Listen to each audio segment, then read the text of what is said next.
মধ্যপ্রাচ্যে দখলদার ইসরায়েল ও ইরানের মধ্যে চলছে ব্যাপক সংঘর্ষ। আমাদের হাতে এসেছে গুরুত্বপূর্ণ আপডেট আন্তর্জাতিক সংবাদ। শুরুতেই থাকছে এবার ইরাকে হামলার পরিকল্পনা করছে ইসরায়েল। আরও থাকছে ইয়েমেনের যোদ্ধাদের হামলায় ইসরায়েলের বন্দরের বড় ক্ষতি। এদিকে ডোনাল্ড ট্রাম্প সফরের খবর প্রত্যাহার করে নিল পাকিস্তানি টিভি চ্যানেল। আরও থাকছে ফেব্রুয়ারিতেই নির্বাচনের কথা বলতেই গোলমাল শুরু হয়েছে দাবি বিএনপি নেতা মির্জা ফখরুলের। সব শেষে জানিয়ে দিব ইরানে সরকার উৎখাতের জন্য হামলা চালিয়েছিল ইসরায়েল, দাবি আয়াতুল্লাহ আলী খামেনির। এতক্ষণ শুনছিলেন আপডেট সংবাদের শিরোনাম, এবারে বিস্তারিত। তবে তার আগে অনুরোধ রইল ভিডিওটিতে একটি লাইক এবং কমেন্ট করে জানিয়ে দিন ভিডিও সম্পর্কে আপনার মূল্যবান মতামত। আরও জানিয়ে দিন ভিডিওটি কোথা থেকে দেখছেন বা কোন জেলা থেকে দেখছেন। এবার ইরাকে হামলার পরিকল্পনা করছে ইসরায়েল। মধ্যপ্রাচ্যকে দীর্ঘ যুদ্ধের দিকে টেনে নিয়েছে ইসরায়েল। দেশটি একের পর এক প্রতিবেশীর সঙ্গে যুদ্ধে জড়িয়েছে, তারপরও থেমে নেই ইসরায়েলি আগ্রাসন। সম্প্রতি সিরিয়ার অভ্যন্তরীণ ইস্যুতে হস্তক্ষেপ করছে ইসরায়েল, চালাচ্ছে একের পর এক বোমা হামলা। এবার আরও বড় অশনি সংকেতের ইঙ্গিত পাওয়া যাচ্ছে, ইরাকেও হামলা চালাতে পারে ইসরায়েল। আর এমন আশঙ্কার কথা জানিয়েছেন ইরানের কুদস ফোর্সের কমান্ডার ব্রিগেডিয়ার জেনারেল ইসমাইল কানি।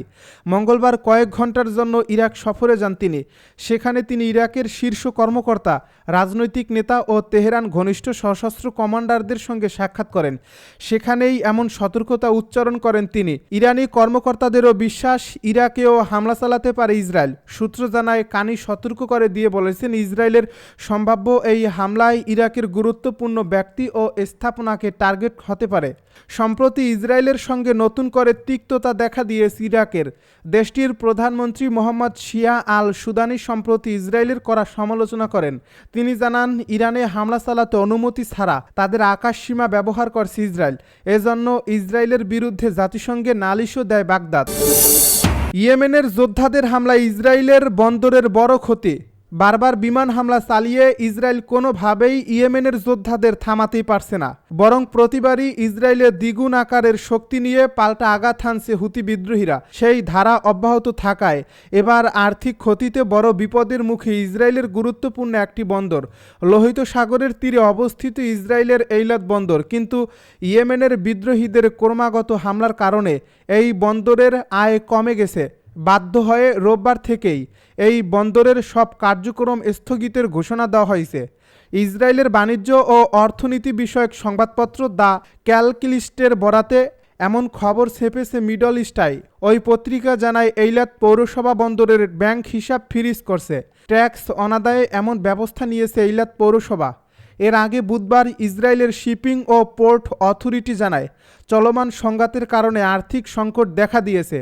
এজন্য এইলাত পৌরসভা বন্দর ব্যবস্থাপনা কমিটিকে জানিয়েছে পৌরসভার দেনা আদায়ে বন্দরের ব্যাংক হিসাব জব্দ করা হয়েছে। গত বছর থেকেই এইলাত বন্দরের আয় কমতে থাকে, বিশেষ করে ইয়েমেনের বিদ্রোহীদের হামলার কারণে। পণ্যবাহী এই জাহাজ ভূমধ্যসাগরীয় বন্দর আজদত ও হাইফায় ঘুরিয়ে দেওয়া হয়। ট্রাম্প সফরের খবর প্রত্যাহার করে নিল পাকিস্তানি টিভি চ্যানেল। মার্কিন প্রেসিডেন্ট ডোনাল্ড ট্রাম্প পাকিস্তান সফরে যাচ্ছেন বলে খবর প্রকাশ করেছিল পাকিস্তানি সংবাদ মাধ্যম, কিন্তু হোয়াইট হাউস তা অস্বীকার করার পর সংবাদ প্রত্যাহার করে দুঃখ প্রকাশ করছে তারা। খবর রয়টার্সের। বৃহস্পতিবার পাকিস্তানের দুটি শীর্ষস্থানীয় টিভি চ্যানেল মার্কিন প্রেসিডেন্ট ডোনাল্ড ট্রাম্পের দক্ষিণ এশিয়ার দেশটিতে সফরের পরিকল্পনার খবর প্রত্যাহার করে নেয়। পাশাপাশি সংবাদ মাধ্যমগুলো ক্ষমাও চেয়েছে। এর আগে হোয়াইট হাউস ট্রাম্পের সফর সম্পর্কিত প্রতিবেদনগুলো খারিজ করে দেয়। হোয়াইট হাউসের একজন কর্মকর্তা জানান, এই মুহূর্তে পাকিস্তান সফরের সময়সূচি নির্ধারণ করা হয়নি। বৃহস্পতিবার জিউ এবং ARY নিউজ চ্যানেল জানিয়েছিল, সেপ্টেম্বরে ট্রাম্পের পাকিস্তান সফরের কথা রয়েছে, কিন্তু পরে উভয়ই তাদের প্রতিবেদন প্রত্যাহার করে নেন। প্রত্যাহার প্রসঙ্গে জিও জানায়, জিও নিউজ যাচাই ছাড়াই সংবাদ সম্প্রচারের জন্য তার দর্শকদের কাছে ক্ষমা চাইছে। ARY এর একজন ঊর্ধ্বতন ব্যবস্থাপনা কর্মকর্তা রয়টার্সকে জানান, পররাষ্ট্র দপ্তর এই সফর সম্পর্কে কিছু জানে না বলার পর তারা সংবাদটি প্রত্যাহার করে নেন। জর্জ ডব্লিউ বুশ শেষ মার্কিন প্রেসিডেন্ট যিনি পাকিস্তান সফর করেছিলেন। 2006 সালে তার সফর এশিয়ায় ব্যাপক সাড়া ফেলে। ফেব্রুয়ারিতে নির্বাচনের কথা বলতেই গোলমাল শুরু হয়েছে দাবি বিএনপি নেতা মির্জা ফখরুলের। বিএনপির মহাসচিব মির্জা ফখরুল ইসলাম আলমগীর বলেছেন, আমরা চাচ্ছি বাংলাদেশে একটা গণতান্ত্রিক কাঠামো তৈরি হোক, মানুষ তার প্রতিনিধি নির্বাচন করুক এবং তার জন্য সংস্কারের প্রতিটি ক্ষেত্রে আমরা প্রায় একমত হয়েছি। তিনি প্রশ্নের সুরে বলেন, গোলমালটা শুরু হয়েছে যখন ফেব্রুয়ারিতে নির্বাচনের কথা ঠিক হলো তখন থেকেই। লন্ডনে তারেক রহমান ও ডক্টর ইউনূসের মধ্যে বৈঠকের পর থেকে গোলমালটা শুরু হয়েছে, অর্থাৎ নির্বাচন হতে দেওয়া যাবে না। কিন্তু এদেশের মানুষ বরাবরই লড়াই সংগ্রাম করে দাবি আদায় করছে এবং এই নির্বাচনও অবশ্যই এই ফেব্রুয়ারির মধ্যেই হতে হবে। বৃহস্পতিবার বিকেল 4টার দিকে ঢাকায় বিশ্ববিদ্যালয়ের টিএসসিতে ছাত্রদল আয়োজিত জুলাই আন্দোলনের শহীদ ছাত্রদের স্মরণ সভায় প্রধান অতিথির বক্তব্যে বিএনপি নেতা মির্জা ফখরুল ইসলাম আলমগীর কথা বলেন। ছাত্রদলের কেন্দ্রীয় সেক্রেটারি নাসির উদ্দিন নাসিরের সঞ্চালনায় অনুষ্ঠানে সভাপতিত্ব করেন ছাত্রদলের কেন্দ্রীয় সভাপতি রকিবুল ইসলাম রাকিব। ফখরুল আরও বলেন, এরা ফাঁদ পেতেছে যেন আমরা ঝাঁপিয়ে পড়ি, প্রতিবাদ করি, কনফ্রন্টেশন করি, এমন একটা অবস্থা তৈরি করি যেন গণতন্ত্রের উত্তোলনটা ব্যাহত হয়। এটাতে আমরা পা দেব না। আমরা ধৈর্যের সঙ্গে, সহনশীলতার সঙ্গে, শান্তির সঙ্গে গণতন্ত্রের দিকে এগিয়ে যাব। তিনি আরও বলেন, বেগম খালেদা জিয়া তত্ত্বাবধায়ক সরকারের বিধান চালু করেছিলেন কারণ বিএনপি হচ্ছে সেই দল যা সত্যিকার অর্থেই বাংলাদেশের পরিবর্তন চায়, বাংলাদেশের মানুষের ভাগ্যের পরিবর্তন চায়, বাংলাদেশের একটা দেশ হিসেবে মাথা উঁচু করে দাঁড়ানোর মতো একটা দেশ হিসেবে দেখতে চায়। ইরানের সরকার উৎখাতের জন্য হামলা চালিয়েছিল ইসরায়েল, দাবি আয়াতুল্লাহ আলী খামেনির। ইরানের সর্বোচ্চ নেতা আয়াতুল্লাহ আলী খামেনি বলেছেন, গত মাসে 12 দিনের ইসরায়েলের হামলার উদ্দেশ্য ছিল ইসলামিক প্রজাতন্ত্রটির শাসন ব্যবস্থাকে দুর্বল করা এবং বিশৃঙ্খলা সৃষ্টি করে দেশটির সরকারকে উৎখাত করা।